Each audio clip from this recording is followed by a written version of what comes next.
कि सबसे पहले हम हॉस्पिटल में गए। हॉस्पिटल में जो अंदर काम कर रहे थे उन लोगों से बात की मैंने। जो घायल है उनका प्रत्यक्षदर्शियों का कहना है कि यहाँ 400 से 600 लोगों तक काम करते थे।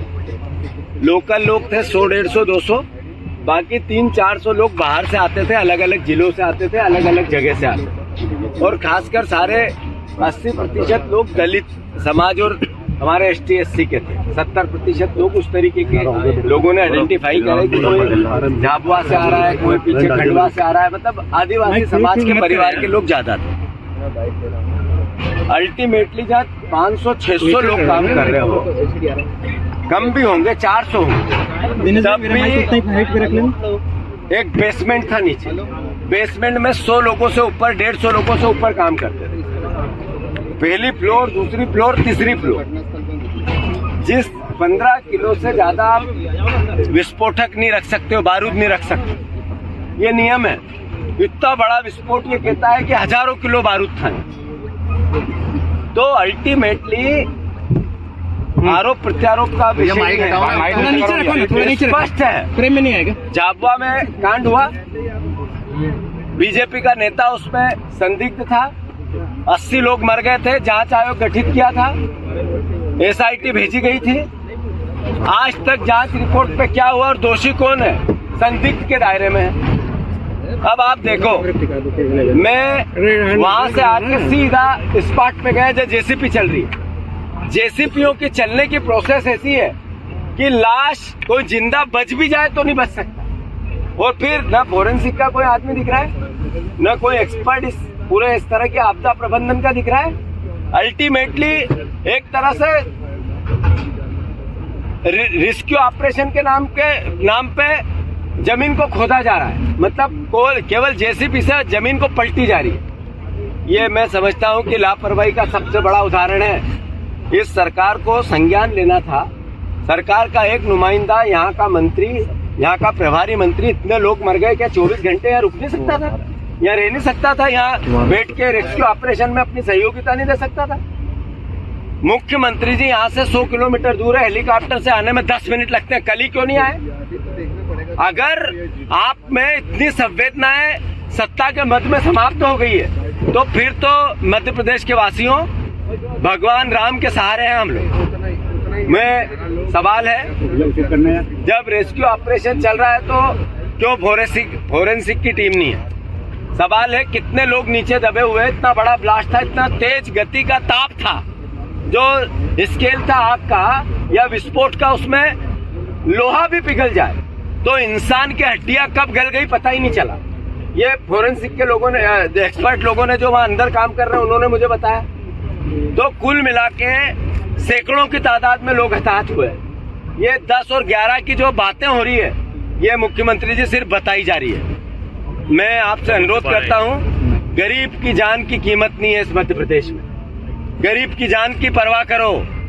आप अलग अलग तरीके से राशन दे के गरीब का वोट लेने की कोशिश करो, आपकी इच्छा, पर जान की कीमत करो। आप ये बताओ, आपने अभी तक हमने नाम सुना था कि शराब माफिया होता है, भू माफिया होता है, रेत माफिया, माइनिंग माफिया होता है, ये बारूद माफिया मध्य प्रदेश में काम कर रहा है। शर्म आती है। मांग है हमारी, जो लोग हताहत हैं उनको 25,000, 50,000 की बात नहीं करे सरकार, 10-10 लाख रुपए घायलों को देना चाहिए, 1-1 करोड़ मृतकों को देना चाहिए। रजिस्टर क्या था इनका मेंटेन करें, और जो लोग लापता है, मिसिंग है, उनका क्या होगा और उसको किस तरीके से मैपअप किया जाएगा, ये सरकार को निर्धारण करना चाहिए। और जो मिसिंग है उसके परिवारजनों को 1-1 करोड़ रुपए की व्यवस्था करके देनी चाहिए।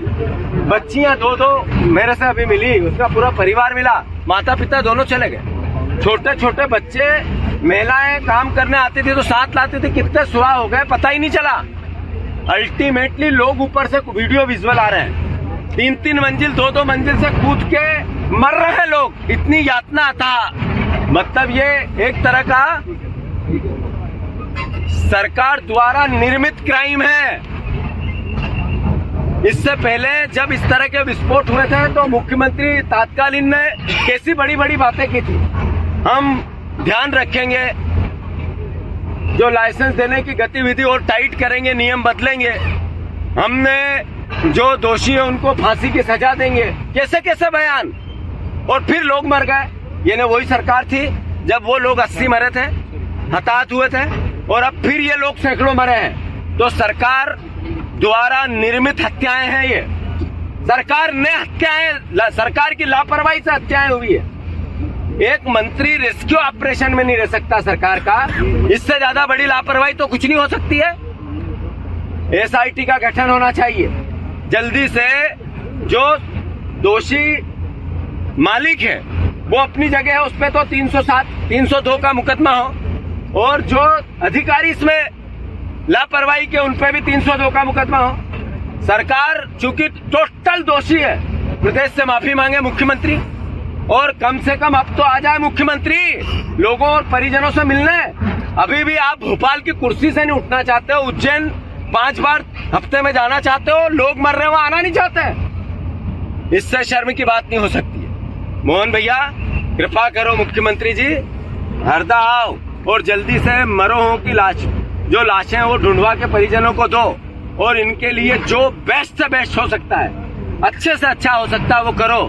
कांग्रेस पार्टी इस पूरे काम में आप सरकार के साथ। मिसिंग के 2 मामले ही आए हैं सर, प्रशासन का कहना है कि मिसिंग के 2 मामले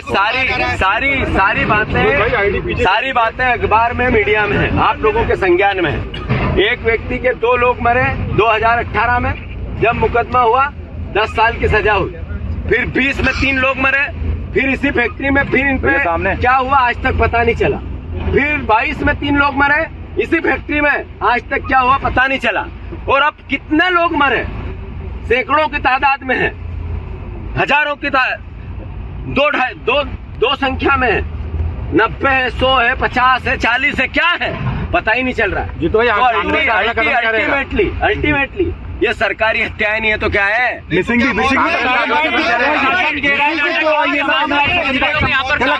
पटाखा फैक्ट्री के पास तमाम लाइसेंस।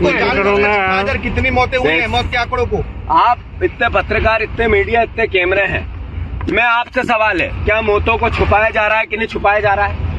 ऐसे जेसीबी चलेगी, 600 लोग जहाँ काम करते हैं, एक साथ ब्लास्ट होगा और नीचे गिर जाएगी, दब जाएगा। और इस तरीके का रेस्क्यू ऑपरेशन जो नॉन प्रोफेशनल लोगों के, बिना प्रोफेशनल लोगों के द्वारा चलाया जा रहा है, तो नेचुरल है लाशों को छुपाने का षड्यंत्र है। विधानसभा चल रही है, उनके पास पीएम आवास योजना के मकानों को मंजूरी दी गई पटाखा फैक्ट्री के पास। सब बातें सरकार की घोर लापरवाही का नतीजा है। वो चाहे आसपास रहवासी क्षेत्र में फैक्ट्री का मामला हो, या फैक्ट्री के आसपास सरकारी योजनाओं के मकान के पैसे देना, बातें सेकेंड है, ये आएगी। पर आज जरूरत है जो लाशें हैं वो परिजनों को दें, और प्रभावित परिवारों की सरकार सहायता करे। विधानसभा चल रही है क्या? सही तरीके से न्याय करे, छुपाए नहीं, अपराध को छुपाए नहीं। विधानसभा चल रही है, आप क्या कार्रवाई करेंगे? किस तरह विधानसभा में हमारे विधायक इस मसले को लेकर सरकार से सवाल पूछ रहे हैं। धन्यवाद।